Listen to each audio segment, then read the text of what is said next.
Alright everybody, what's going on? Bringing it back to you with F. So today we got this little project going on. If you know what this logo is, you know. If you don't know, then you don't know. But it's figs, which means we're doing some suspension work. So what I'm gonna do is I'm gonna swap out the swaybar end links and the swaybar bushings. So I'm gonna do them both in one video, but I'm gonna do the links first and then the bushings after.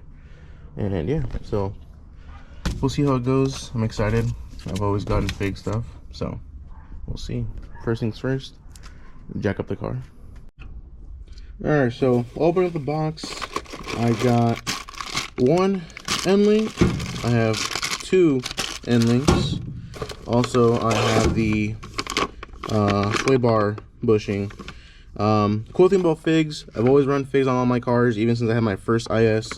They're very, very good products. Also, they literally give you like the most specific options you can get for your bushing. So for like the swaybar bushings, they were like different options, like 17mm, 18mm, 19mm, depending on what kind of swaybar you had. If you have the F swaybar, F Sport, if you have an aftermarket like a Siki or even their own swaybar possibly. But yeah, so these two come with a cool figs little sticker. That's the packing order.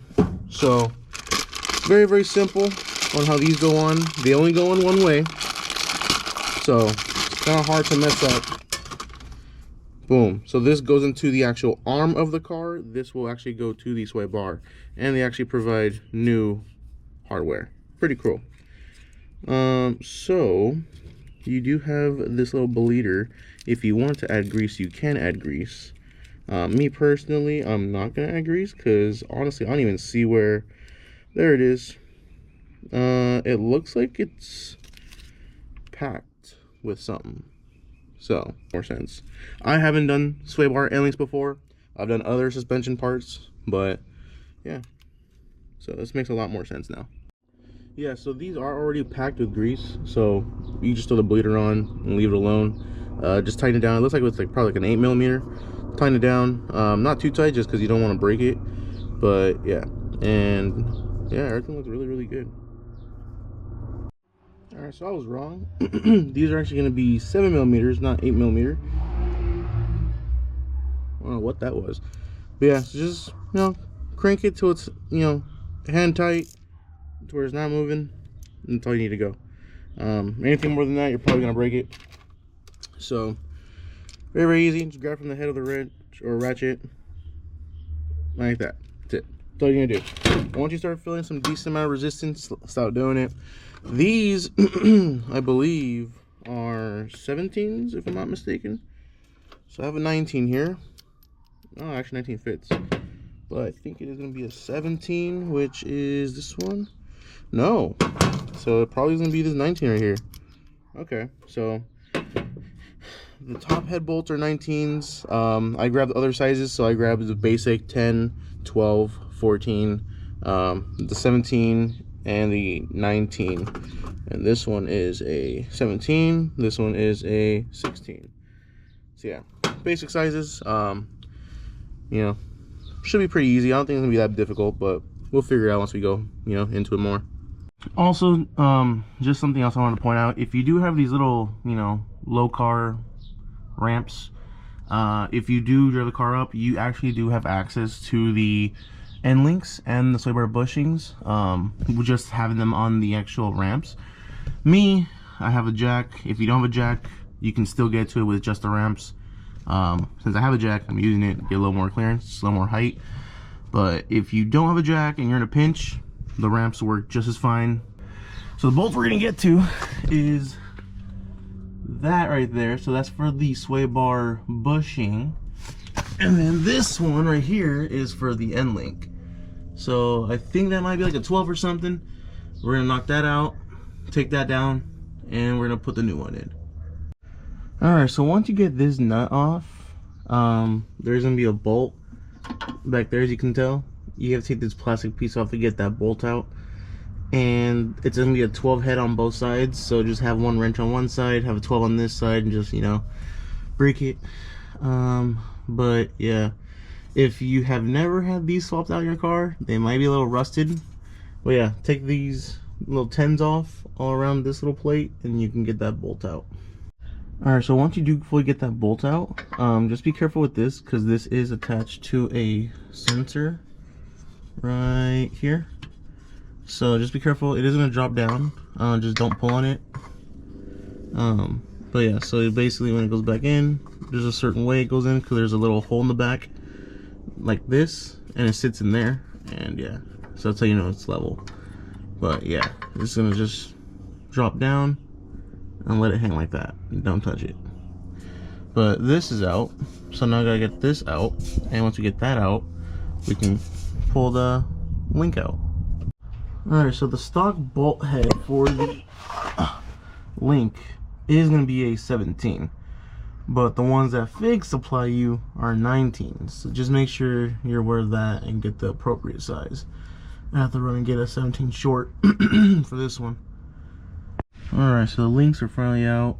They are a bit of a pain, especially when they're 225,000 miles plus on them. But this is what the old looks like with the new. Yeah, these are definitely done. This started to leak already. Also, it's very, very easy to move. The new one, not so much. But yeah, these were done though. So time to throw these in, and then I'm gonna do the swaybar bushing next after.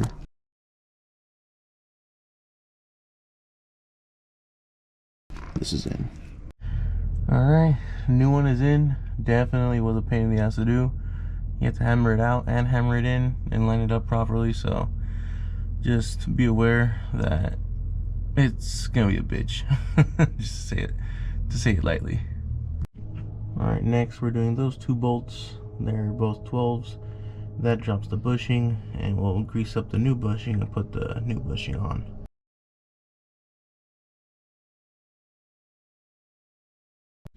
Alright, so now we gotta grease up the new bushings, which look like this. You know? Looks about the same. So there's this opening. So under the car, the opening will face this way. Or, yeah, this way. Under the car.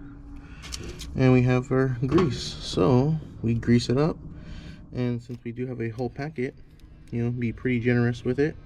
The grease basically makes it so that it won't squeak or anything after it's installed. So decent amount, put it in the hole, show your finger in, you're just lubing up the hole. Everything on the inside, make sure it's full of grease. The more grease the better. And it doesn't matter if you put a lot of grease or not, just because when you tighten it down, you're going to be tightening it down pretty hard. So make sure you get your finger in all the way. All the way. And just make sure it's all nice and lubed up. I'll probably hit the outside too, just a little bit. Just, you know, the excess that's digging out the hole. Like that. And that's about it. So now let's go put it on. Alright, so the new bushing should look like that. Now you just tighten it down, and you put the end link into the sway bar, bolt that down, and this side is done. Alright, and just like that, they're both in. Cover is on, and this side is done. It took me like an hour or two because it was a pain. That's what happens when you have 225,000 miles on suspension parts. So yeah, these are OEM for sure. They've never been changed in their life. So at 225,000, the F is finally getting some new suspension. If I see something else so far that you know, looks like it needs to get swapped out, I'll probably go ahead and do that. But as of right now, we're heading on that side. Alright, my hands are filthy right now, but with little camera magic, the passenger side is done. So sway bar bushing, end link, cover. This side was literally the exact same as the opposite side. The only thing that changed was that since you take this cover off, you don't have that sensor on this side like how you do on the other side. So you have more space to work with. It's a lot easier on the passenger side. then the driver's side. I would say do driver's side first, just to get the hard part out of the way. Then you can cruise with the passenger side and get it done. So that's tight.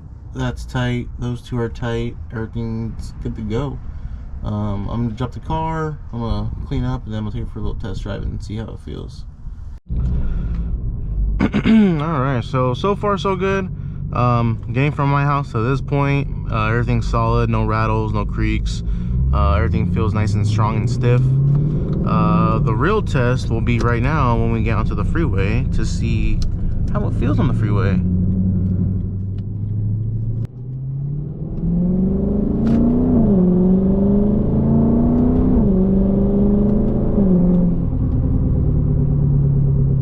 I guess not. I guess there's traffic. I figured there wouldn't really be traffic at 4 p.m. on a Saturday, but hey, welcome to California. Alright, so far so good. No issues. Everything's smooth. Went over a few decent bumps in the neighborhood. Everything's really like really nice and tight and solid. So that's really gonna be it for right now. I can't really test it any other way unless I go on the freeway and I fly, but right now there's traffic, so I can't do that. But that's gonna wrap it up for this video, guys. You know the drill. Like, comment, subscribe, and I'll catch you guys on the next one. Deuces.